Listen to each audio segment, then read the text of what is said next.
bonjour à toutes et bonjour à tous. J'ai le privilège, l'honneur d'animer, de présider cette première partie, cette matinée du colloque.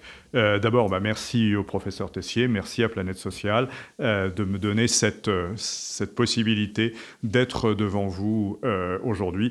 Et effectivement, je dirais, comme ça a été rappelé tout à l'heure, je dirais cette initiative qui avait été sur les branches déjà lancée il y a quelques années par Alain Sauret, par Alexis, je dirais c'est extrêmement important que Bernard Tessier, que Planète Sociale lui ait apporté cette dimension. La branche professionnelle. Moi, je suis un pur praticien des ressources humaines et je peux vous assurer que s'il est un point qui, dans les entreprises, que vous soyez ouvrier, que vous soyez ingénieur ou cadre, que vous soyez dirigeant, syndicaliste, pas syndicaliste, s'il est un sujet qui structure la relation collective de travail, c'est bien la branche professionnelle. Ça, je crois qu'il faut qu'on en ait tous conscience et qu'il faut que nous soyons vigilants avec nos yeux d'experts à ne pas devenir trop pointillistes. J'entends toujours beaucoup de choses sur la branche professionnelle. Vous le savez bien, elle est remise en cause par plein de voix. Tout le monde a une idée sur la branche professionnelle. Tout le monde a une idée sur est-elle nécessaire? Oui, non. Dans quel cadre? Et très souvent, on oublie que c'est un point de repère tout à fait essentiel. Et je crois que l'enjeu de ce colloque, c'est véritablement de nous démontrer, et à nous tous, si je puis dire, d'être des porteurs de cette parole, de l'enjeu de la branche. La branche, ne l'oublions pas, mesdames et messieurs, principalement juristes, ce n'est pas un objet juridique. La branche, c'est un objet économique, juridique. C'est un objet de régulation. Et n'oublions pas que c'est un objet de régulation à caractère commercial aussi. Et c'est un des éléments tout à fait essentiels du sujet. La branche, c'est le lieu des métiers. Je suis quelqu'un qui est profondément marqué par l'enjeu du métier. J'ai commencé ma vie dans la métallurgie. Je ne pourrais m'empêcher jusqu'à ma mort de dire métallo un jour, métallo toujours. Je crois que ça marque une vie professionnelle, quand bien même on travaille et on change d'activité au fil de sa carrière. Pour les salariés, la branche est importante, quelle que soit la taille de l'entreprise, que l'on soit dans une très grande entreprise, dans une PME ou dans une ETI, on est, je dirais, marqué par cette branche. La branche, c'est quoi? C'est la convention collective, évidemment.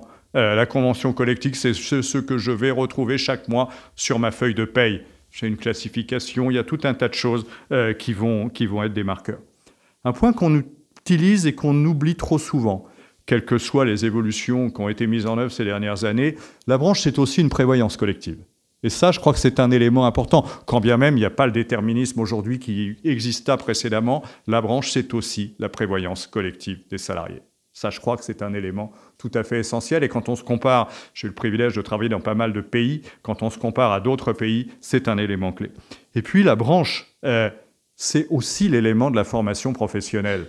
La métallurgie en est un des meilleurs exemples. La branche, c'est véritablement le lieu où l'on va pouvoir développer ses compétences, se reconvertir, se spécialiser, adapter ses capacités à l'évolution de son entreprise. Donc ça, je crois que c'est des éléments clés.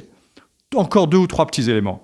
La branche, c'est un lieu d'innovation. Je crois que ça, il faut qu'on en ait tous conscience.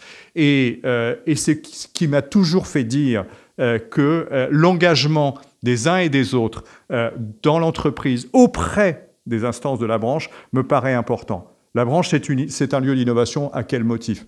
Le premier, c'est que les accords de branche, en général, ils viennent porter des pratiques d'entreprise qui vont permettre de créer un socle commun pour des plus petites, pour des entreprises qui n'ont pas encore avancé. Et ça, je crois que c'est un élément tout à fait important. Un point aussi qui est trop souvent méconnu, la branche, c'est un élément clé du local.